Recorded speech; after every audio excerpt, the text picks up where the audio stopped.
Hey guys, and welcome to this episode of The Bad Idea Bros. Today you're joining us at Motorcycling Down Under Ltd here in Christchurch. We've come down to see the guys about gearing ourselves and the bikes up. So after the first ride, we pretty much decided the gear that we had isn't going to do the trick for the ride. There's lots of off-road that we're going to be doing. The gear I've got's made mainly for commuting. Troy's obviously is for road bike use. So leathers just isn't going to be comfy going through mud puddles and off on gravel. Especially for extended periods of time. Exactly. I think it's really hot. It's good fun for the trail, for the track, not the trail. Yeah. But for trails, we definitely need something that's a bit more durable and waterproof. So we're down here to see Adam and Dean, to see what they can advise us on. We're definitely going to need boots, pants, jacket. I'm going to need a new helmet. Pretty sure you're going to need one as well, the one you've got. Yeah, I don't think the one I've got's really suitable. I think we might look at something a bit more adventure oriented. And in regards to the bikes, we obviously need to carry the gear that we're taking, so we'll have to look at either hard boxes or bags. But we're going to get some advice from these guys here and see what they recommend. So thanks for joining us. Let's see what they have to offer.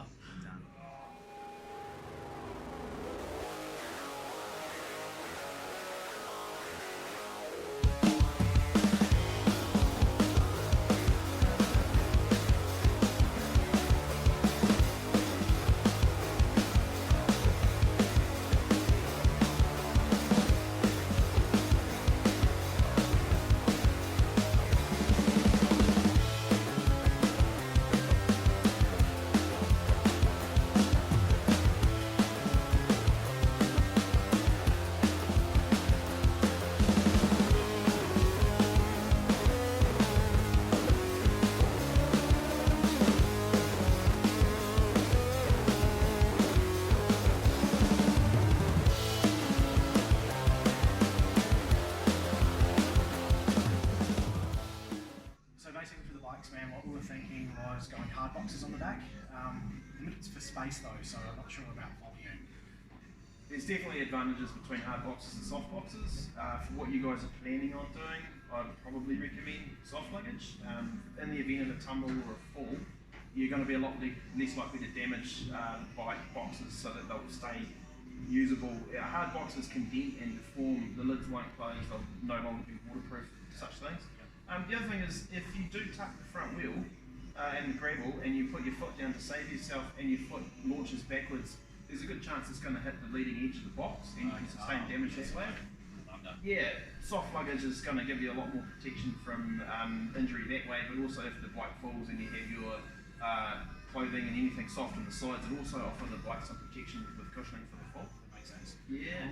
What I was looking at was like the Krieger and SW Boating stuff, so what sort of volumes have we got? Is it basically what's on the bag is a volume sort of deal? Yeah, so 600 is a 60 litre, 45, 25 litre, 18 is 18 litre. Again, advantages with both. Both very, very good systems, very strong, very, very capable for what you guys are doing. Really it comes down to pricing and the fit to the bike. You know, there might be something here that's better than others. And so what we're basically thinking was like something along the lines of pannier bag sort of deal. And then probably a tent bag on top with a tank bag as well. Yep. I think we look at an option we don't have to provide any supports for the luggage. You guys have got a really good setup with the bikes. It's got fantastic tie-down points and it's a good shape with a low exhaust. I think we'll be able to find a throw-over bag that does everything without having to go to panniers or any racking of any type. It's just going to keep your costs low and still be great for what you're doing. So these things are sort of multi-fit, they'll go on. Absolutely. What's the fastening system? Does it have like a ratchet on it or something? Yeah, like they have 4-point harness that you have one end clips to the bag and the other end loops around the frame rail or anywhere you can get a support like a shock tower, crab rail, even under the seat somewhere.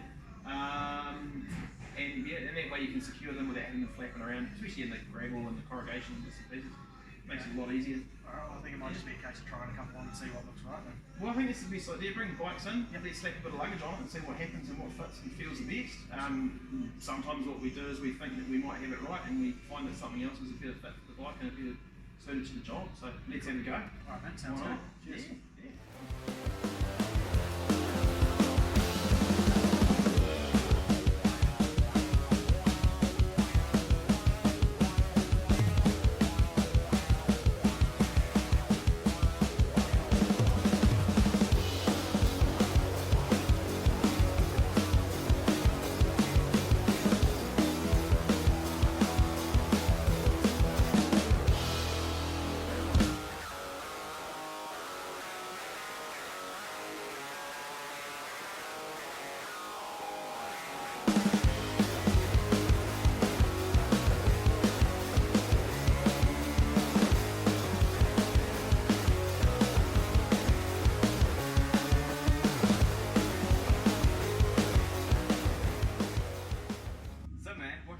the helmets.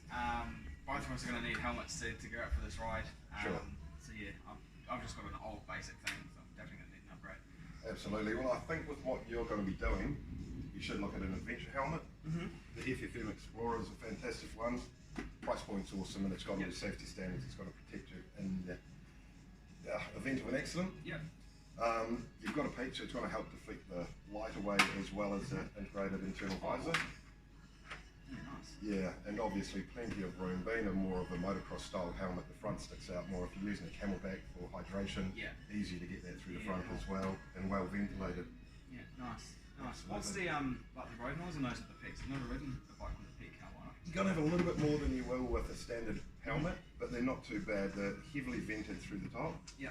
so the air's not getting trapped in it as bad as what it would with a standard motocross helmet, Yeah. and it does keep the wind noise down a little bit as well. Alright, good. Absolutely. Sweet. So do you have stock of those helmets on site or? Pretty available, relatively available. Yeah, they are a high-selling helmet in all honesty. But no, stock should not be a problem. Absolutely. And is there different varieties of colours as well? Yeah, you've got either the grey, there's a satin black, and they do a white as well. So Cool. Alright, yeah, nice. Alright, well we'll probably, if we went for something like this, do one of each colour so we don't get the helmets mixed up, let's say. that makes sense. Yeah. Absolutely. Sounds good, Chris.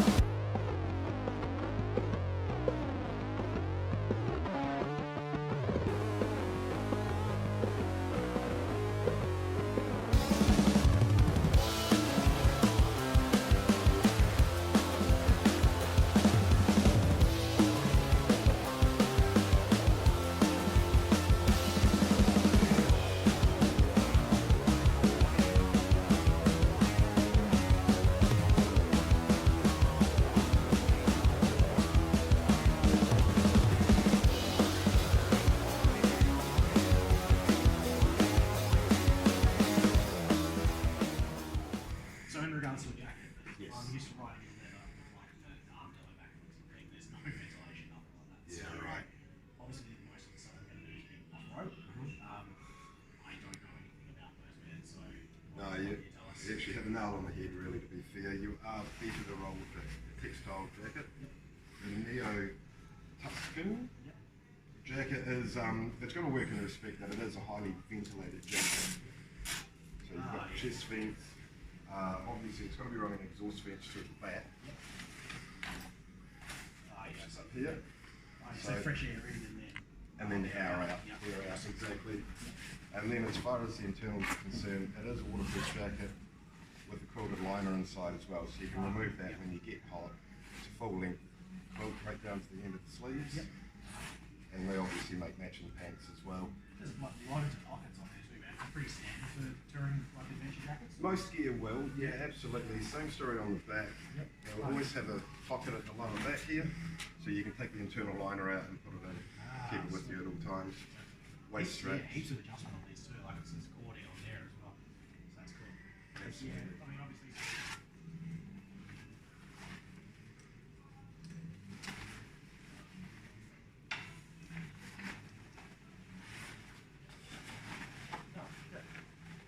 Spot on. That's honestly about a third, if not more, lighter than that leather jacket that I normally ride with.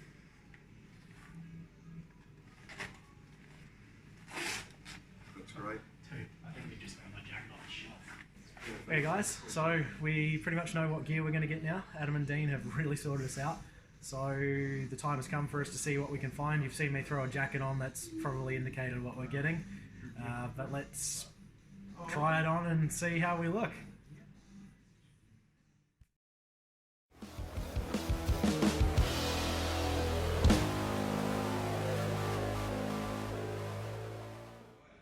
Right guys, we are done here now. We're fully kitted out from boots up to helmet, everything in between. The bikes are done. They have the tank bag, they have the panniers and also the tent bag. A huge thanks to Dean and Adam at Motorcycling Down Under Ltd.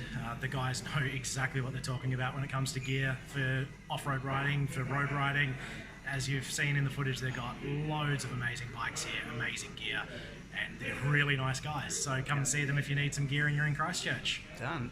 So yeah, thanks for joining us on this episode, guys. Please don't forget to like, subscribe, and hit that bell notification at the bottom as well. And if you want to drop in any comments, let us know what you thought. Let us know what you're using for gear for off-road. We've obviously gone soft panniers, but if you've got any feedback on the hard, let us know. And we'll catch you on the next ride. As always, guys, thanks for watching. We'll see you on the road. Cool. Bye. Catch you.